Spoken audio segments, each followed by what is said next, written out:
Hello and welcome to Simply inTAXicating. Unlike the previous years, the Union Budget this year is likely to be presented on 1st of February or perhaps the first week of February because the Cabinet Committee on Political Affairs is yet to make up its mind and take a call when exactly the budget session is going to roll on. But with the centre and the states finally joining hands and working together in the direction of making GST a constitutional reality in India, the Union Budget apparently has lost a major part of its glamour. The central excise, service tax, and major part of even custom is gone. So the custom from indirect tax side. So largely this is going to be, the cynosure for the people, the taxpayers, for the entire economy is going to be the direct tax proposal. We have three domain experts who are going to look into the world of expectations, what corporate India really needs, what needs to be done to kick-start the investment cycle again, what needs to be done to cushion the pain with the demonetization perhaps has generated, which of course the feedback has reached. Going by the Prime Minister's speech, we can make out that the Prime Minister himself is talking about cushioning that pain. So we have three domain experts. We have Mr. Sunil Chopra, the former Chief Commissioner of Income Tax. We have Mr. Anil Khaitan, the Chairman, the SNK Corporation, and also the Senior Vice President of PhD Chambers. And we have Mr. Kumar Magalam Vijay, the partner J. Sagar and Associate. So let me start with Mr. Chopra. Sir, please tell us from the individual taxpayer's perspective, the demonetization, various other expectations, the cost of medical expenses, the cost or even the housing, for instance, so many expenses an individual has to meet in life. Education, for instance, the education alliance, the transport, so many things. So what are the expectations which you think are realistic expectation with the policy makers or maybe the political leadership should think in terms of the individual taxpayers? First of all, let's talk of the exemption limit. The exemption limit was raised by the current finance minister through the Finance Act 2014, right, sir. From rupees 2 lakhs to rupees 2.5 lakhs. So, and last year also, he gave a substantial relief to taxpayers who had total income up to rupees 5 lakhs. They had in section 87A, their rebate was increased from rupees 2,000 to rupees 5,000. Right, sir. So as a result, taxpayers having total income up to rupees 3 lakhs did not have to pay any tax. Right. Now there is a lot of talk that this exemption limit should be raised. I know I am swimming against the current, but raising the exemption limit across the board has a very negative effect on our total collections of direct taxes, one.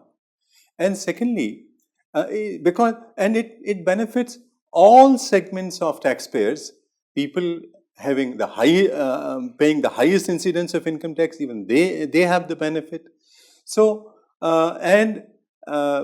so what we should do is that it should not be tinkered with. What we can possibly do, which is there in USA also, if I understand correctly. Discriminatory kind of system. What we can do is that instead of taking an ad hoc decision that first it was rupees 2 lakhs, then it was made 2.5 lakhs, a more scientific approach would be that it should be linked to the inflation index. I think I correctly understand that in USA, the exemption limit, which is very low, it is, I think, US dollars 4,050 per annum, is linked to the inflation index. Now, our per capita income in India currently is around 90,000 rupees. And the exemption limit is 2,50,000, which is roughly almost 3 times the per capita income. So, in my view, though it may not be very popular decision, the exemption limit should not be raised. Right. I got the point, sir. I got the point. I'll get back to you, sir. The other important point which you have raised, but let me go to Mr. Khaitan. Sir, how do you look at this? Looking at the state of affairs, looking at the economy, the global sentiment, the sentiment among the industry and others in the country itself, don't you think, sir, there is a need for giving a major leg up to the demand cycles? You see, there are two aspects here. One is we have to now see demonetization effect. Second is, in my opinion, every economy stands on two legs. One is investment, the other is consumerism. Now, I personally feel that India should be a supply-led economy rather than a demand-led. Okay. Because a demand-led, we have seen in the last 10 to 15 years, has only created inflation and inflation and inflation. Okay. Supplies were not there. Okay. Private investment cycle, as you stated in your question, did not, kick in. Okay.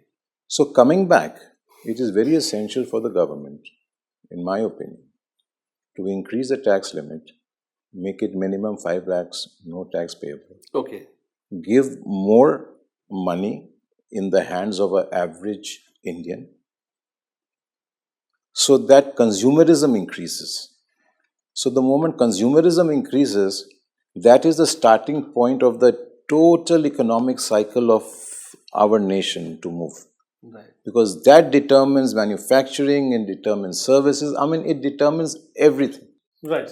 Yeah, Mr. Vijay, how do you look at it? Because you have two contrasts. So, I think Brahmastra was probably needed. So, that looks like the right step at the moment. The larger issue really is that is there an equity in taxation? And if you look at giving a standard deduction, maybe a 50,000 rupees relief or whatever, may not really work so well. I'm also of the view that probably with the number of people paying taxes being so low in comparison, it may still not work if we were to give more exemptions to people, but let's get people at least come into the tax net. And then we can look at it whether it's required to increase the slab. Probably what one can still look at is an American model where a family files joint returns. So here is an issue where two people in two different economic strata with the number of dependents or the kind of expense structure will be worse off in comparison to others. So if we can have a family filing a return, it might actually be slightly better off than what we are, so that at least government can target also the incentives rightly. That's an interesting concept, sir. I mean, do you think the India is ready for this kind of thing, and we should go for that? The family filing concepts are where, As in husband and wife. What I mean by husband, family wife, is yes. In America, it has been there for quite some time. In the Indian environment, I don't know how effective or practical it would be. Right, sir. But sir, looking at this aspect, for instance, medical expenses, sir. Even employer cannot, the exempted limit itself is so low, the $5,000. Do you think, sir? I mean, don't you think that this is not less than a poor quality joke? No, so far as individuals are concerned, unlike the corporate sector, there are not very many deductions available to them, and the effect of those deductions, like Chapter 6A, ATC and ATD, these are very, very small segments of the income. Unlike the corporate sector where ATIA is a very big deduction. So, now, so far as ATC kind of deductions are concerned, life insurance, provident fund, there's an international precedent for that.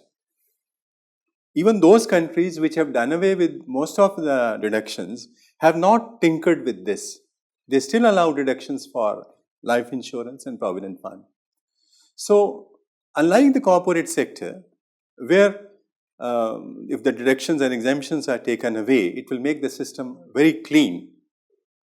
In the individual sector, whatever deductions are now left are not very many, and I think they are essential to promote the socio-economic objectives behind certain schemes, because savings need to be encouraged. Correct. Unlike corporate sector, where Mr. Khaitan may be having different views, and CII also has come out with suggestions that do away with all the deductions and exemptions and reduce the corporate tax rate to 18%. Yes, that makes sense there, because taking into account all the deductions and exemptions being availed of by the corporate sector, the actual incidence of tax is just 19%.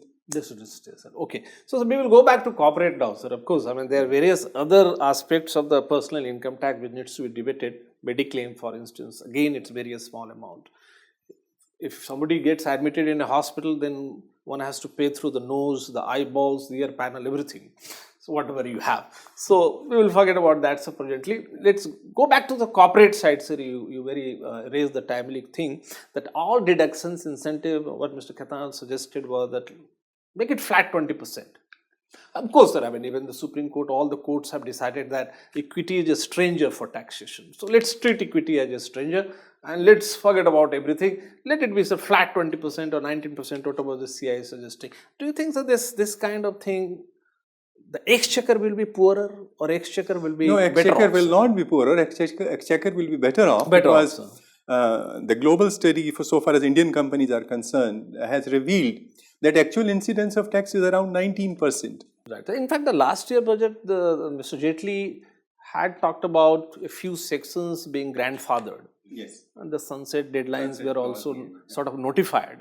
So some major chunk of those exemptions are gone, more or less. Deductions are gone. Only a few are left, which are to be grandfathered, which can be done in one sweep, sir. I think I mean, we don't need a really long-term deadline to phase out them. That will be a welcome step.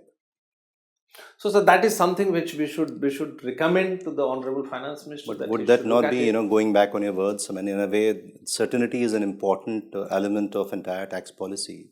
So if you have given people a reason to, invest in certain things, thinking that there will be an exemption available, I think that is something which government should honor.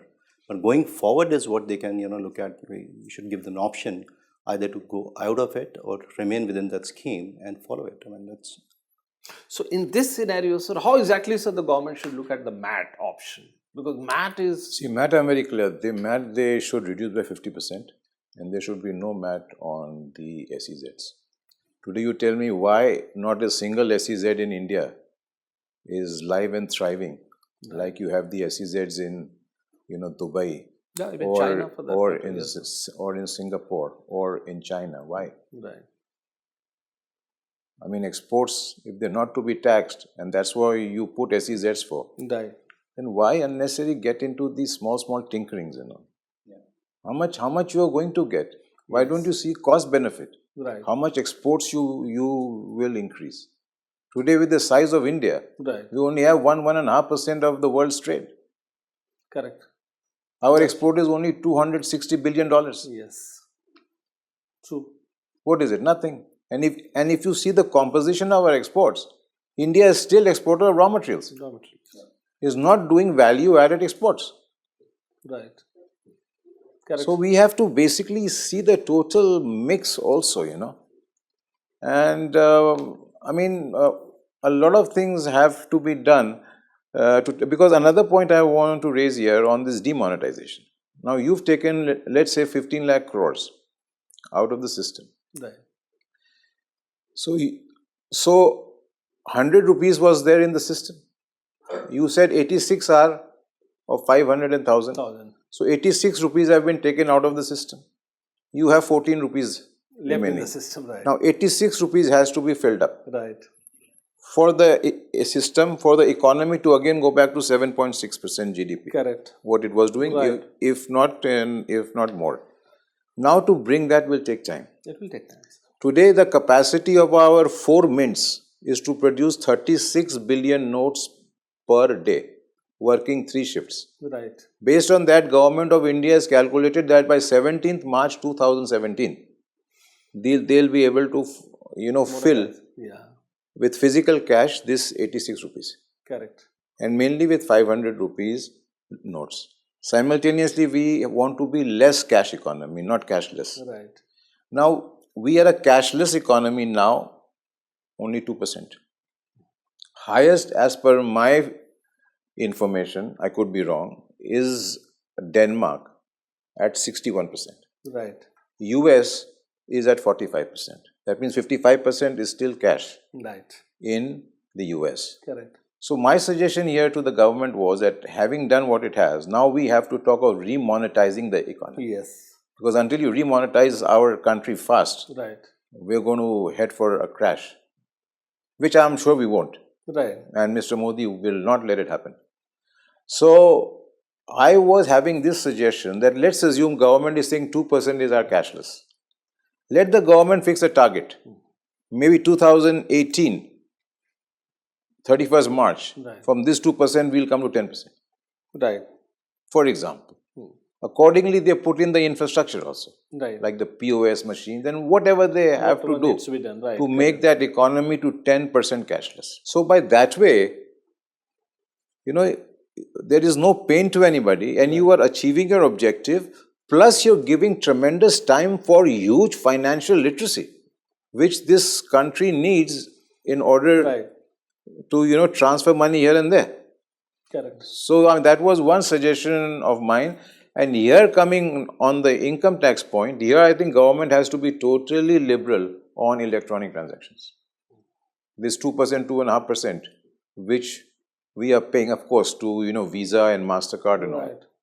I think RuPay is only 0.5%. Yes. I don't know this app which was launched by the Prime Minister Yeah, the yesterday, Bheem. I don't know what is in that. Right. But a lot of people in the country are saying that electronic transactions should not be at least taxed by the service providers. Right. Right. I think the real difference will probably come in, and that will also enable probably more businesses to be a little more efficient. Is when you have a different set. Today we have a different set of accounting standards for tax and for accounting. Right. Now, a person who's normal, if I want to start my business today, and if I'm not a financially literate person otherwise, it's very difficult for me to fathom that my profit as per this is say X, while my profit as per income tax is Y. And now I keep bridging the two. And what the tax officers believe is that why is it X and why is it not Y, as far as the whole thing is concerned. And that's where the math comes in. So why do we have two different standards? Why not? Why can't we just simply follow one single thing, right? I mean, it's there. You have an accounting standard, which is again fairly well accomplished, well, sort of regarded. Time tested. Yeah, time Also, tested. yeah, Now the government absolutely, has also taken an initiative of having an accounting standard board under the Companies Act. Right. And once it prescribes it, if the person is following his accounting standard right, then there is no reason why you need to trust that, mistrust it. Why should we have two different set of, depreciation rates, or for that matter, what is allowed, what is not allowed? There are only two kinds of expenditure, capital and revenue. If you have a revenue expenditure, allow it, simple. It's the real income. I mean, no one can pay tax to you just because, he's reflected something else. There has to be a real So consonance what he is between the two. hinting at is a lot of procedural simplification is badly required, sir, income tax side. Because as Mr. Khaitan said that on an average, all of us would like to comply with the tax law, pay the taxes, have a wonderful sleep. But if that was the assumption that most of the taxpayers or all the taxpayers are honest, then we would not be having only 24 lakh people paying tax of more than rupees 10 lakhs per annum.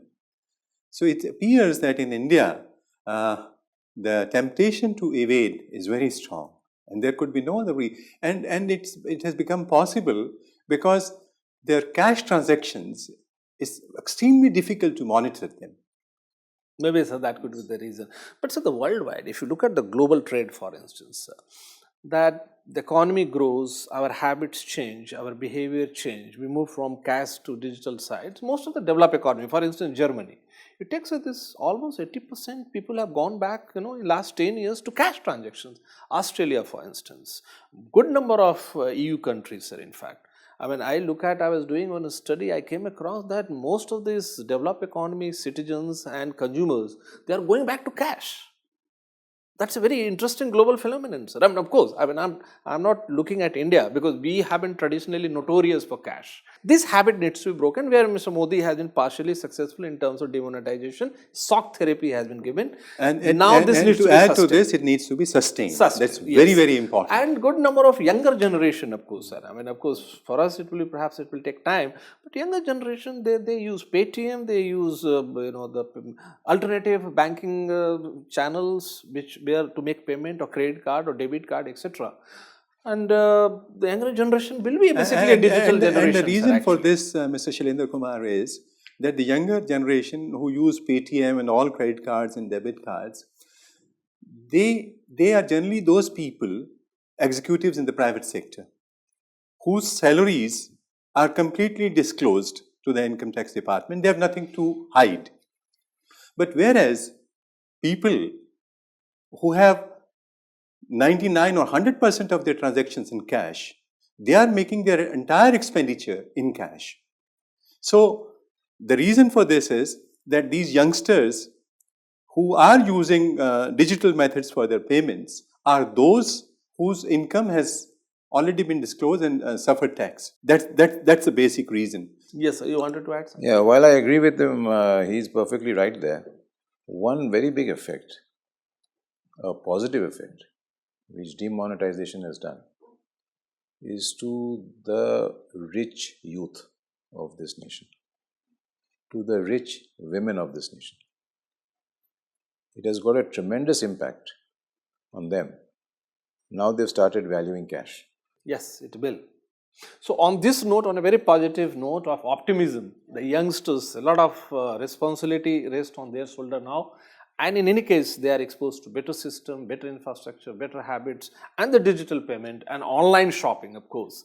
So let's look forward to the Union Budget 2017, where the Prime Minister, the Finance Minister, the duo is going to cushion this and incentivize the digital payment, which of course some of the announcements which have been made recently clearly indicate that the government is willing to do that.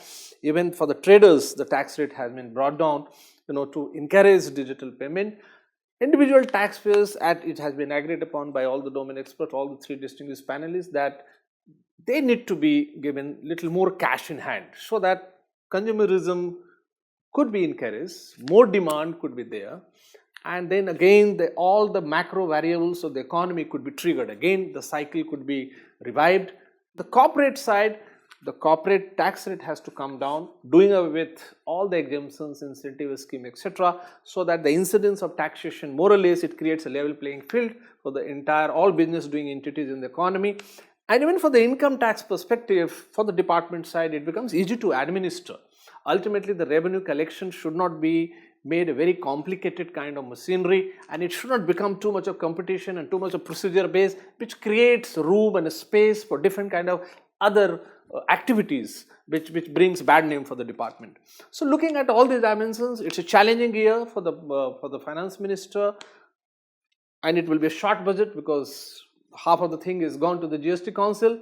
So he has to focus on that. Probably the rail budget will be there to some extent, but it's not going to have the details of number of trains which are going to be, the station wise details, which the railway ministers used to have earlier. So the entire, all eyeballs are going to be set on the direct tax side, and which is going to be looked upon as a major Brahmastra to reignite the economy, which badly needs that if India has to achieve more than 8% growth rate.